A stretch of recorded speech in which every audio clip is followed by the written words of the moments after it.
It's a lot of mics here. I need a little room for some talking points, y'all. Let me scoot y'all back a little bit if I can. I can't. All right, we're gonna make it work. We adjust.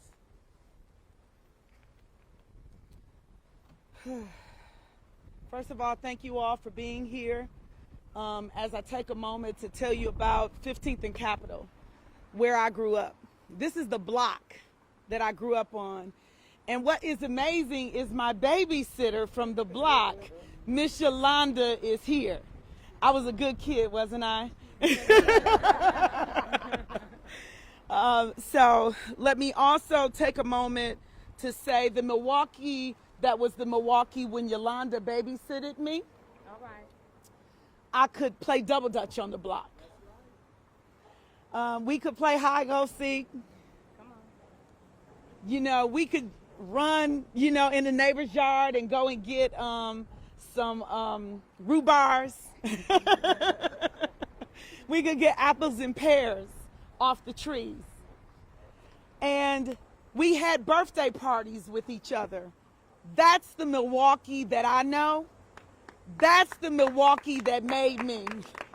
That's the Milwaukee that I demand. Come on. So today, I'm a little discombobulated because this is here. Never. Today, I thank you all for joining me. I thank you for joining me because I'm not unique. Come on. I'm really like all of the kids That's right. from Milwaukee. I grew out of the concrete of Milwaukee, but it's because I had some love and I had supports. There was opportunity back in that Milwaukee. My father worked at A.O. Smith. And yes, I know those companies left. But there's other innovative ways that you can bring revenue to a city. And when you invest in schools so you can walk to a E.L. Phillip like I did, or walk to a Rufus King like I did, then you sow in your children, you sow in youth. And when you sow in youth, when you sow in them, you get me. That's right. You get people like me because I'm the Milwaukee that I know. That's right. I'm not Barrett's Milwaukee. That's right. I am the Milwaukee that allowed me to grow up and have access to opportunity. And I think every child should be able to have opportunity. And I think individuals like Tay Jackson, who dedicated her life to helping people, who is being put to rest today, God bless her soul. Every young person should have an opportunity to give back and have a chance. Have a chance. Because if you were to ask Miss Holmes, my gym teacher, she might say, ooh, that girl. But she sowed in me. And we have to honor people who are willing to sow in our children. Everybody should have an opportunity to have a Milwaukee that's for all, not for some. We're more than downtown. That's right. We're neighborhoods, and I want to see us put the neighbor back in the hood. Come on. I walked on this block. I rode my bike on this block. I walked to school from this block. I got chastised on this block. I was told, girl, the lights is on, go home. There was a standard for our children, That's right. and we need to reclaim that. That's right. There was community for our children, and we need to reclaim that. Yes. We need leadership in an office that is not corrupt. That's right. Because when you blatantly know you are the worst, and you specifically do not address it That's right. at a pace that suggests urgency, That's right. I call that a cancer that needs to be eradicated. That's right. Come on. That kind of thinking denies equal access and opportunity. It denies a Milwaukee for all. It denies collaboration because of who knows who and what's what instead of all hands on deck. Everybody has something to add. Some say I don't like Tom Barrett. That is not true. I actually give Tom Barrett credit for me being elected. As a state representative, it was Tom Barrett who supported me so that I could do that. What I don't like is the Milwaukee that says that my son walks to where that garbage truck is and gets stopped for carrying a turkey, and that the leadership never says that something's wrong with that. That's right. And does something to heal that, not just in my boy, because my boy, it's all the boys. It's been a black male rites of passage. I don't like the Milwaukee that says all these beautiful trees, that there are no end jobs in forestry, when we know that those are living wage jobs. I don't like a Milwaukee that blocks progress instead of figuring out how to connect hands and build collaboration. That's right. And when you blatantly do it and know it's that way, that is what I refuse to sit on the sidelines and continue to let happen. That is why we are the most segregated city in the nation. That is why we have mass incarceration that leads. That is why we lost all of our, not all, but a lot of our black home ownership. That is why we lost all of our black banks under the leadership of Tom Barrett's Milwaukee. I'd like him to know that I consider him as a mentor and a friend. But we're at a crossroads. If when you're moving to 2 decades and all you can do is this, I don't know. I just ask for one to lead, or, with all due respect, get out of the way. That's right. This is not my Milwaukee. And I will not sit on the sidelines and watch us expect to take this as our status quo. Okay. It's not, is it your Milwaukee? No. Is it your Milwaukee? We're going to make Milwaukee great again. I think some people might agree with that and like that. One of the things I want to say, I am in a sorority, and my sorority was a leader in blazing the trail. And my sorority sister, a representative in my district, Representative Lakeisha Myers, Representative Lakeisha Myers is also my soror, and we're in the Alpha Kappa Alpha Sorority Incorporated. And I say that because when we pledge, we learn this poem. And I'm pretty sure my chief of staff, Michelle Bryant, with the Delta Sigma Thetas, they learned this poem too, and probably any Greek. It says, the excuses are the tools of the incompetent. They build monuments of nothingness, and those that dwell upon them are seldom good for anything else. We're more than this. That's right. And in my Milwaukee, I have the vision to create health and wealth. Okay. In my Milwaukee, we address trauma and we collaborate. In my Milwaukee, we demand accountability from nonprofits and from city and state and federal organizations. In my Milwaukee, you know what? I believe in black businesses. You might not know, I'm just a girl from 15th and Capitol, right from this block, but by way of 29th and North Avenue. My grandmama owned a grocery store, and my mother and my grandmother owned a restaurant called Mama Delta's and Jackie's Country Style Kitchen. And the food was just as country as that name.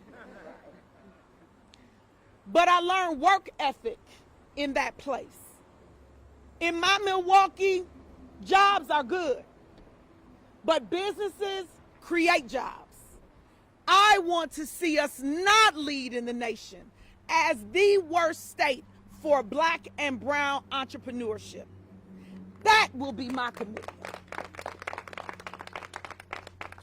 In my Milwaukee, we won't create just a debtor's prison of citations for parking, for finding another way to put another tax or something on the backs of the people. All right. It will, in my Milwaukee, allow us to remember that the heritage of the economic poverty that exists is real here. And that sweat equity is worth something. That's right.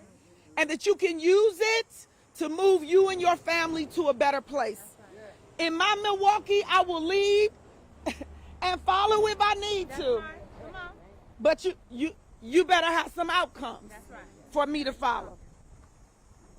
In my Milwaukee, when I'm mayor, you're mayor. We're mayor. That's right.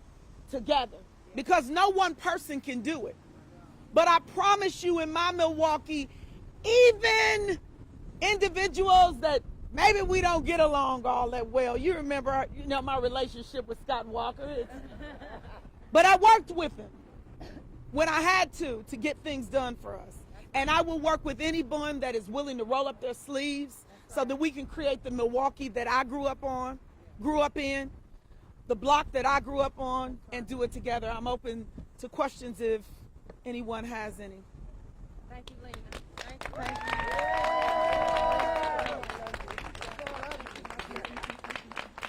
And this right here, that's my boy, y'all. I'm sorry. That's my young man. That's my young man, y'all. Right, I know he did. You heard it a few times? Any questions? Yes, ma'am. I think right now what I'm going to do is this. I am going to run with all the vigor, the passion, the commitment, the fierceness that I can to say that I want to see the Milwaukee that I know, and that I want to be a part of that change, and that I want everyone to grab a hand with me so that we can all be a spoke in the wheel. And I'm going to create all of the issues and do what I need to do for the campaign. And when that moment comes and those nomination papers are due, I promise to bring you an answer to that. But right now, my priority is to win the primary. That's right. All right. And win the general. And change Milwaukee. What you say, make Milwaukee great Make again? Milwaukee great I'm gonna get me a hat. Trump don't have nothing on that, right? Okay. Anybody else?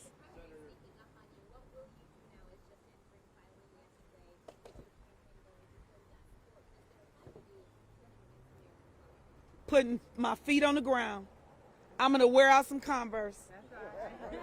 That's what I'm going to do. I'm going to meet people and raise money so that I can get my message out. But more than anything, I'm going to continue to do what I really do every day, which is, if you're not, on my Facebook and, Twitter accounts, I tend to stay a little busy. So I intend to do even more, to give more, and to be out there to connect with the people, to hear what their concerns are, and to let them know they're not alone. And, more than anything, that I'm not here, very candidly, for Black Milwaukee, or although I'm proud to be Black Milwaukee. Amen. I am not here for just women, although I am very proud to be a woman. I am not here just for mothers. Although I am definitely here as a mother and as someone who wants to see a future for Milwaukee in the way that it should be for my son and my grandchildren that I hope to have a long time from now, just for clarity. So, in the words of Shirley Chisholm, right? I am not, I'm not just here for one group. I'm here for all of Milwaukee, and so I want to make those touches with people.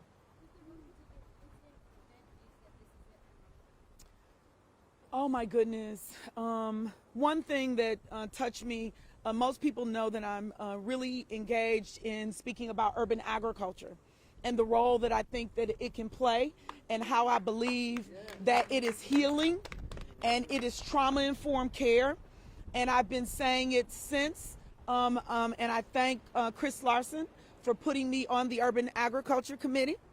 And I took my lemons and made lemonade, and learned that in urban agriculture there were scholarships for our young people, to 1890 scholarships to HBCUs, which again Representative Myers and I, under her leadership, has done a college fair. And so that urban agriculture piece is also trauma-informed care. It's also food insecurity. It's all of those things. Hey, my brothers, how y'all doing? It's all of those things. And when I asked him one day about us doing something with hemp, because President Trump made hemp legal across the entire nation. And when that happened, myself and Representative Teston did a bipartisan piece of legislation to make hemp legalized in Wisconsin and for people to do it. And I wanted Milwaukee to be a destination. There were no production plants, nothing, when I first started these conversations. And now there are multiple production plants in everywhere else but in Milwaukee. And it was after the beginning of the juvenile justice fiasco, that was also another reflection of the corruption of the administration and what they did to the county with that site, and then how they gave it to the state, and it was allegedly worth $800, and now the state's supposed to pay $3 million for it. So my point is, that day, after that hearing, where we were not very happy, I asked, could we do something in hemp and hemp production? And he said, well, show me the jobs. And I just figured at that moment, if I have to show you the jobs, I need your job. Okay. Because it's not, very candidly, my job to help you know how to create revenue in a billion-dollar industry. Right. It does not take a rocket scientist Come on. to look and see what is happening across the nation, and that we used to be a leader historically in hemp in Wisconsin. So I'm just all about reclaiming our legacy and making that billion-dollar industry work here. And because we have a 16 times more likely chance of incarcerating black and brown people on the other side of hemp, marijuana, you should want to do something that is creative and that can flip a negative into an economic positive to turn poverty into wealth in your city. So, show you the jobs. I'm going to show you. I'm going to show you. I'm going to show you. I'm going to show you. I'm going to show you. Love you back. Love you back. One more thing. I'll come right to you. Northcott program, forestry. I have been asking since Brad Thurman of Coffee Makes You Black had put a proposal before the mayor at least 2 years before he told me that we should do a urban forestry industry. I knew nothing about urban forestry industry. I killed a cactus, so you know you're special if you can kill a cactus. So anyway, Brad wanted that done. It didn't happen. I then immediately started talking to the mayor about it once I got informed. We just got it done 2019, at least 5-6 years.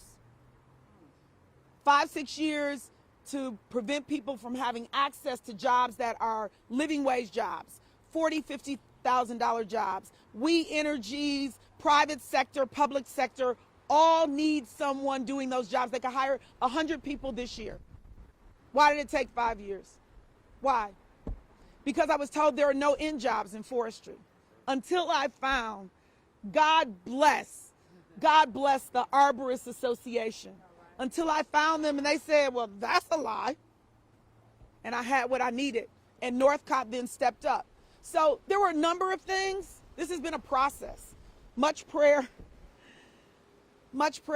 you know, and knowing that in the end, it's about what the people wanted. I heard the people. And it's about but God for me. It's the love of the people and faith that, you know, we can do it. That's it. Yes. That's all you need.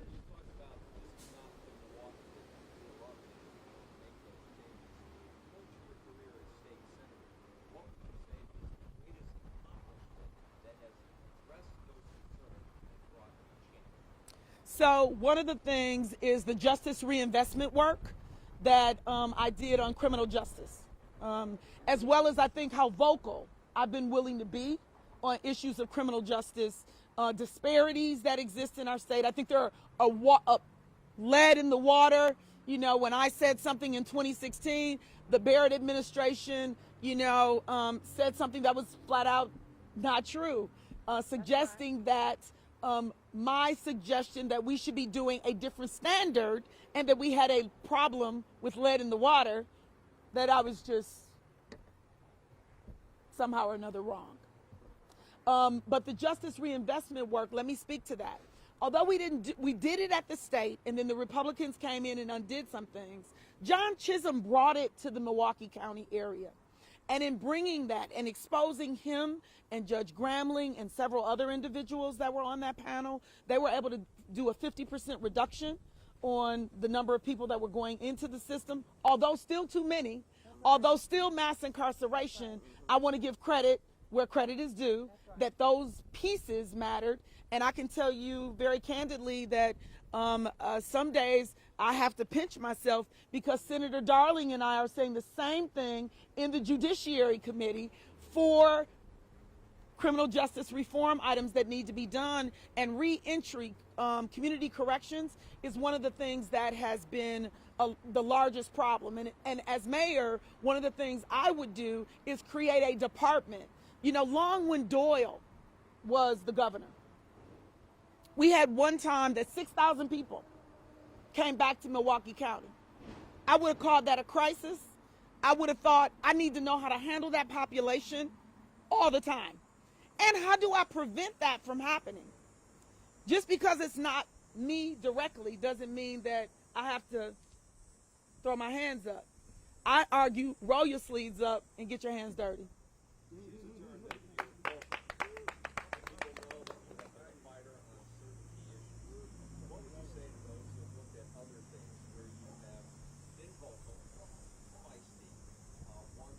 Me? Feisty? That I would argue is or is not correct, but anyway.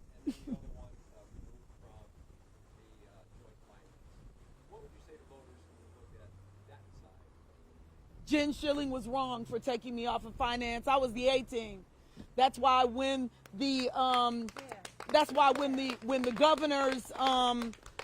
governor did his budget repair bill, I was sitting on the committee, real time figuring out what was going on, calling them out, real time decided we were going to continue the hearing going, real time said let's put our hands together, let's leave the state, real time left the state, real time made it national news because I couldn't really get a lot of pub, on it in Wisconsin.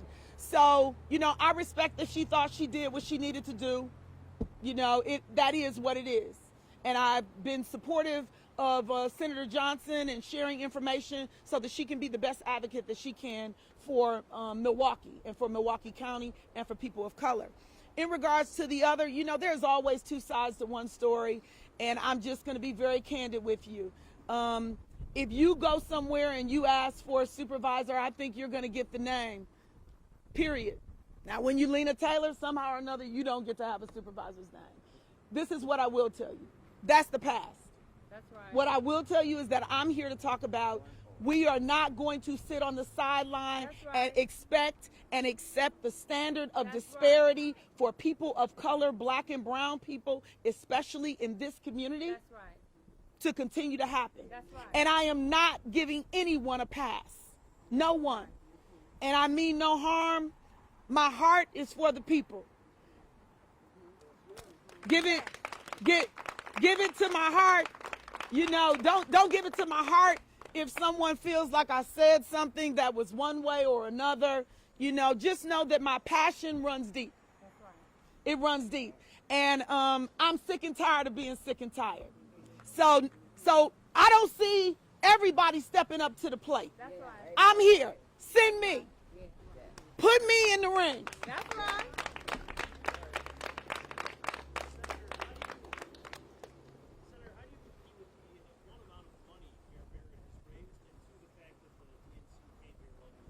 So three things. The mayor was not on the committee that brought the DNC, number one. number one. And number two, you know, maybe we can or cannot get to the bottom with investigative reporting whether or not the mayor was or was not excited about that and believed in it. Regardless of that, we got the DNC. I'm glad they're coming. It's going to be a party in Milwaukee. We're going to make history. So I'm loving it, okay? Now, in regards to his money. So I was a baby in this thing called politics when I ran for county executive. And Scott Walker spent just under $1 million. I was 2 years old as a state senator. Just under $1 million. I'm about 16 now. I'm grown now. I'm legal. I'm legal now. And what I know is the people know me. That's right. The constituents that I've helped in my office, thousands. That's right. Over the course of those years. The people that I've helped in the community, the people that my mother has helped. Hey, the people that my mother has helped. You know, my mother is better than me. I jokingly say I'm only Memorex. She's Lena Taylor also, for those of you who don't know. And my mother takes in people who are homeless and transitioning and people who nobody else will deal with if they have something or they don't have it. And she lives with them. And I help in whatever way I can. But she's better than me. She's better than me, right? So all I can tell you is that work, those are what I like to call receipts. That's right. I like to say people don't have to question what I will do. They have seen year after year after year.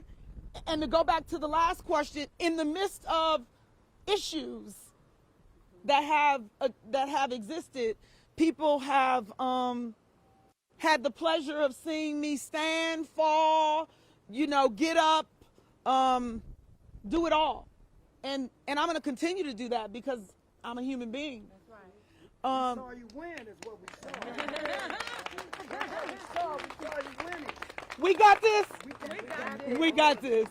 And so, so in the end, I know money is real. Don't get me wrong. It pays to be on your channels. It's not free. To do ads on your various media outlets. But then there's people in God. And all I know to tell you is that my whole life, I was born premature. I could not drink the milk. Dr. Rosenberg had to find out that I could drink goat's milk. Okay? So all I can tell you is all my life has been but God. I wasn't supposed to finish high school with a 1.8 GPA. If it wasn't for some good friends who said, you need to go to school, and they was a dropout, but dropped me off of school. If it wasn't for a mama who picked my school, my major, my counselor, my classes, my dorm room, my furniture, the driver, the seat I was sitting in, the time that I was going, I am convinced she signed the application, but it wouldn't have been forgery because she was Lena Taylor. And so I went to college. And college told me, you're not English material. You're not law school material. You're not Madison material right now. But then it was a place called Carbondale, Illinois that said, we'll take you. We believe in you. We got faith in you. And I went down there, and then a professor there told me, you're not law school material. Well, I stand in front of you as a graduate of Rufus King High School, UW Milwaukee, Southern Illinois University of Carbondale Law School, a state representative, a public defender, a lawyer who had a practice for about a decade, a state senator for more than a decade, and the future mayor of the city of Milwaukee, if you say so. God bless you all.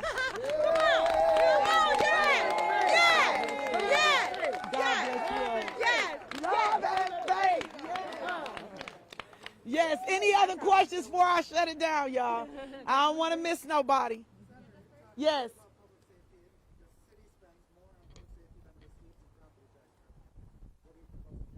We need to be more efficient with our dollars, and we need to think more effectively about what we spend out. So let's take this. District 3, I think it is, has so many settlements that come from District 3. Have we looked at the list of what those issues are? And have we in turn implemented something in practice to address that and to be laser at that? Have we done that? We had a DOJ report, including the one that we spent a year trying to change. Corruption got to stop. That's right. Yeah. Have we looked at that DOJ report and have we put things in place? Nope.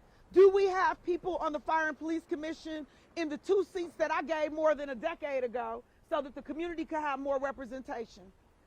Do we? Do we have people on the Fire and Police Commission that represent the people or represent the mayor? All right.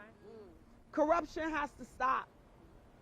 So for me, there has to be a correlation to this is our crisis, this is what our money is going on. Do we have accountability in that? And if we don't, it's got to change. Do you think the Fire and Police Commission should hold off on the current police chief until after the mayor's? I definitely, absolutely think that they should.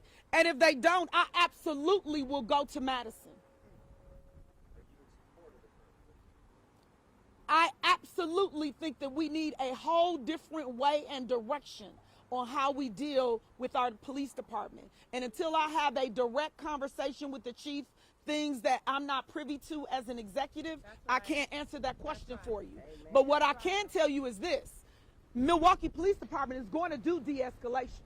What I can tell you is that the Milwaukee Police Department is going to do mental health approach that is different. What I can tell you is that a boy is going to be able to take a turkey to a neighbor. That's right.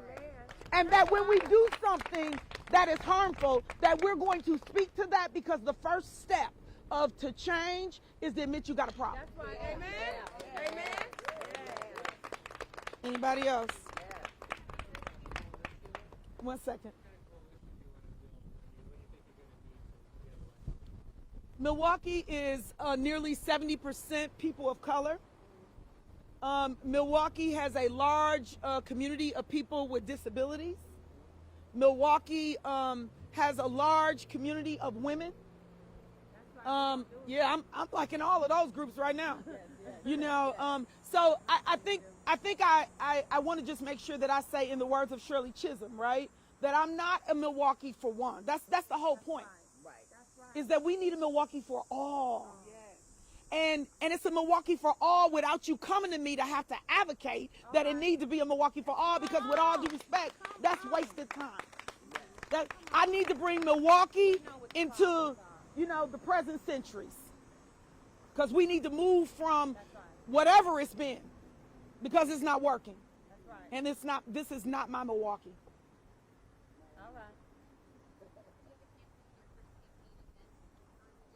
November the 7th. Come on out on Saturday to November the 7th to the 2805 North Titonia Avenue. And then we will have some other campaign offices that will also be opening up. September 7th, what I said, November? Yeah, come way before then, y'all. This Saturday. Teamwork make the dream work. I cannot do it alone. So this is what I want you to know. So I'd like to ask some people to give me one hand. Just give me one hand. We all want just one hand. We all. This is the kind of Milwaukee I want to create. A Milwaukee that creates collaboration. God bless you all.